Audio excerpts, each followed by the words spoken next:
I think people can give a shit about anybody right now, like literally anybody. With the Vokes, they will give a shit about even sand. There's a Baba, that Indian Baba, who gives us shit about soil. What is his name? Sadhguru. Okay, but nobody gives a shit about Test champions, World Cup finalists, the greatest team ever, New Zealand. Why doesn't anybody ever rate them? Nobody rates them, man. What is it? And they just thrashed World Cup champion Australia on their own soil. Thrashed them. Like literally, the run rate was 4.445, some shit like that, man. After that, Net run rate, yeah. entire Australia was shaken. Still, 15 minutes later, people were like, oh, just New Zealand. It's just New Zealand. What the fuck, man? What do you mean it's just New Zealand? They're top of the group. They're going to be in the semi-final, most likely in the final, and they're going to lose. We know they're going to lose there, but people need to rate New Zealand, man. They're a great team.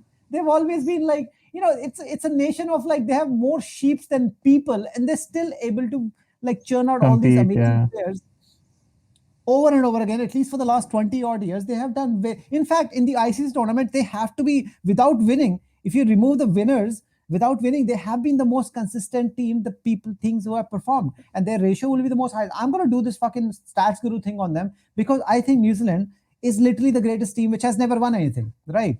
It's like Yeah. one of those tennis players. Like there was some German tennis players. Azarenka was one of the girls. Caroline Wozniacki was one of the ladies. What will it take for the world to finally say, "Hail New Zealand, New Zealand, respect New Zealand"? Because nobody fucking respects New Zealand, man. They're not fucking Bangladesh. People have more respect for Ireland after they beat England. Fucking New I Zealand, nobody think cares. I don't know what it will take. Maybe they will have to convince Virat Kohli to migrate to New Zealand and play for them to make the world take them seriously. I don't know, but yeah, I mean, this has even when the World Cup started, ICC released a promo of all the commentators, and in there also, who is the New Zealand commentator who like commentates everywhere? He said, "Are you going to again not care about New Zealand? Are you going to do this?" Oh, I forget So all these names, but they have a lot of commentators also. They come to IPL as well. yeah, The ex bowler, also the fast bowler, who's very good. So yeah, and the older one, Simon Dull, Danny Simon Morrison Dull, is very popular. Danny Morrison is one of yeah. the most popular ones, right?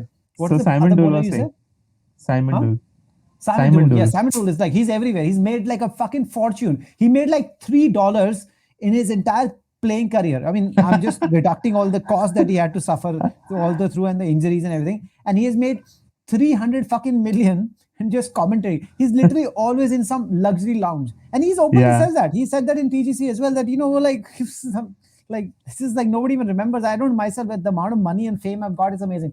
Anyway, coming back from Simon Dolan, Denny Morrison, will there ever be a time that somebody will respect New Zealand?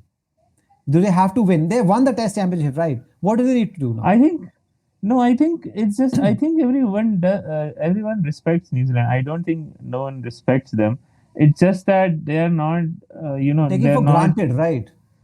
They're not someone like England. I mean, forget about India because India rules cricket because we have the largest viewership. Yeah, But India is another level but altogether. but that is different. But I'm saying like the players make the teams, right? The players who are the superstars, they make the team popular, something like that. So I guess it's just they are very bad Laid because back. they don't Yeah. laid back. Yeah, they don't go out and express themselves on the field. They just come play. Even on the whatever happened with them on in the World Cup. If it would have happened with any other team, they would have made a big fuss about it. They were like, okay, fine, we lost. That's all. So All all right, these fair enough. You things. know what? I've got the solution for this, Bikram.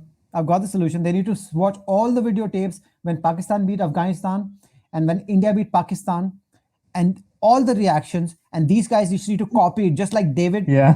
Not David Warner copies all those fucking Telugu moves, right? They need to just Yeah. start reacting like going crazy, motherfucker, mental, go completely mental after all this, and then people are like, oh my god, this is serious. They're like, they Yeah, win the World Cup. They're exactly. like, oh yeah, yeah, shaking hands, chilling. What the fuck, man? You need to start reacting like this is the end of the world. You won the fucking World Cup of all tournaments, of all fucking sport and everything. You become prime minister. They need to overreact. That's the thing. They're Yeah, not that's the thing. overreacting. They're so much Correct, correct. underreacting. They need to overreact. Kane Williams has to become like freaking the crazy, like craziest person on earth. Like keep running. Like just do something so stupid. Like they're one of the South African players who was in Beat someone. Beat yeah, someone. just beat somebody up, get into a brawl. I don't know, do something what Ben Stokes did, punch somebody in a bar. Then people will take you seriously. Oh, Yeah, oh, exactly. he has a lot of emotion. So on that note, yeah, this is me, Shameless Sharma. India being Park means real brother, the greatest bean ever. We'll see you next time. Like and subscribe. Bye bye.